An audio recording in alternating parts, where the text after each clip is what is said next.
Fala pessoal, tudo bem com vocês? Meu nome é Murilo Perim, mas podem me chamar de Mupa. Dando continuidade nas aulas de arte final, hoje a gente vai falar sobre rachuras. Essas regiões que, quando a gente aproxima, são compostas por várias linhas paralelas uma ao lado da outra. Basicamente, isso é muito comum nos mangás para desenvolver sombra. Então a gente vai começar trabalhando nesse desenho aqui, que a gente já viu nas nossas aulas de arte final, falando principalmente da largura do traço, de como trazer um pouquinho mais de volume. Mas agora, dando sequência, a gente vai entender então como desenvolver essa sombra que é bem característica do mangá. Primeiro então, vamos dar uma olhada aqui mais próxima no material que a gente vai estar trabalhando. Essas são canetas, essas duas que eu estou apresentando agora, de ponta fina, canetas nanquim descartável. Uma ali tem 0,5 e a outra 0,1.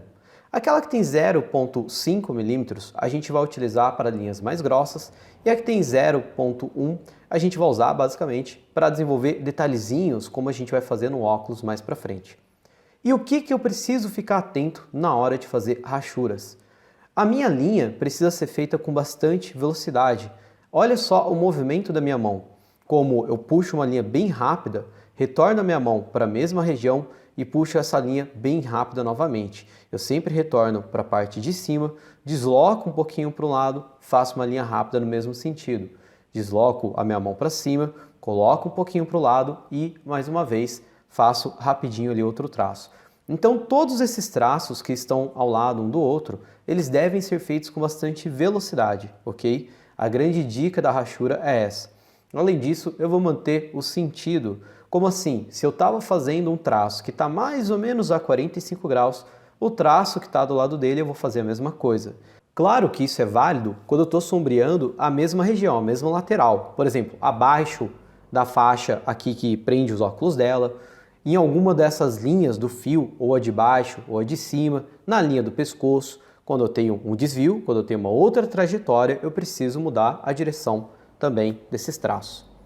Vamos dar uma olhadinha aqui em alguns exemplos. Esse desenho que apareceu no começo, toda a sombra dele é feita através de rachura. Então, a parte do escudo, olha só, a gente percebe que a rachura está sempre na mesma direção. Já no pescoço, conforme muda a linha do pescoço, muda também a direção do traço. Nesse outro exemplo que a gente vai ver agora, o exemplo principal que está sendo feito de fundo, primeiro eu tenho uma imagem onde eu tenho toda a arte final planejada em relação ao volume do traço. Nesse traço que ele tem um pouquinho mais de espessura para brincar com volume e sombra.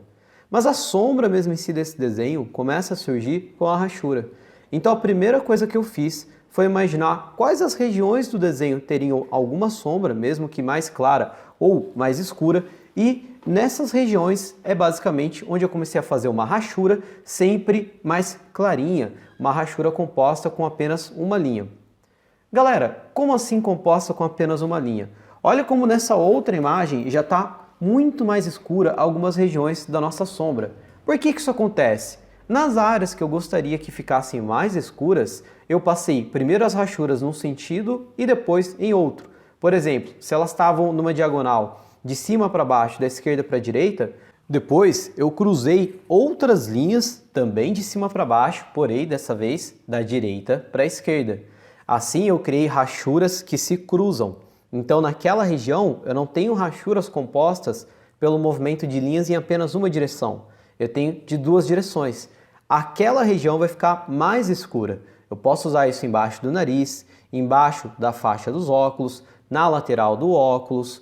Posso usar numa região, por exemplo, como o pescoço, que vai trazer uma parte ainda mais escura. Ah, e se eu quero subir mais esse tom, eu posso cruzar um terceiro sentido. Fiz, por exemplo, rachuras na diagonal, como eu falei para vocês, da esquerda para a direita. Depois, da direita para a esquerda, eu posso fazer agora rachuras que são horizontais, naquela mesma parte. Quando eu observar aquela região, ela parece um pouco mais escura. Onde, nesse exemplo, que eu vou adotar áreas tão escuras, tons tão escuros. Por exemplo, ali na parte que parece ter uma touca saindo da roupa dela, essa touquinha, quando ela cai ali para trás do corpo, tem uma região que claramente não vai chegar muito luz, porque ela é uma espécie de um buraco ali naquele tecido caído. Ele está todo fechado, é o excesso de tecido em volta, impedindo que a luz chegue. Então ali eu posso cruzar até 3 vezes a rachura, e isso vai me dar um terceiro tom.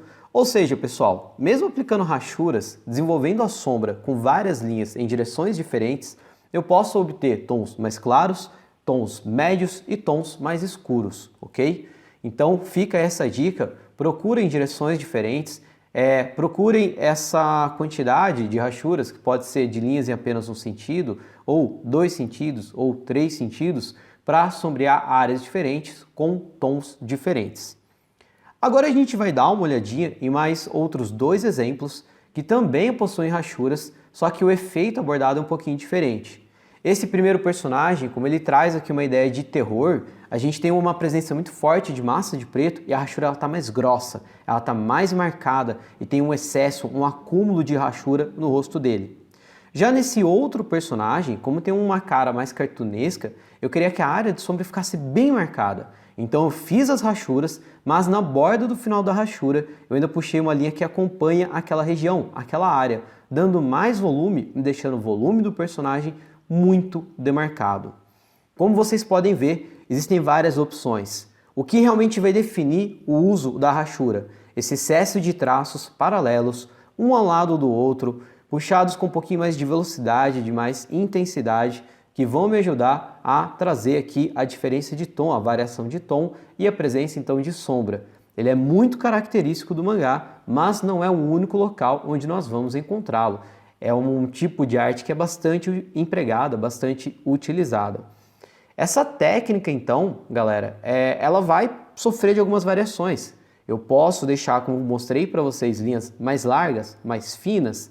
Eu posso cruzar várias rachuras no mesmo local. A minha dica é, tente trabalhar, faça alguns testes, aplica no mesmo desenho bem simples, pequenininho, estilos diferentes de rachura para ver o que funciona melhor para cada um de vocês. Vamos conferir agora então, chegando no final da nossa imagem, como que estava o desenho apenas com o traço trabalhado, sem presença ainda de sombra, e como que ele fica depois de serem aplicadas as rachuras. Agora ficando muito mais nítido a presença de luz e sombra. Muito obrigado, forte abraço e até o próximo aviso.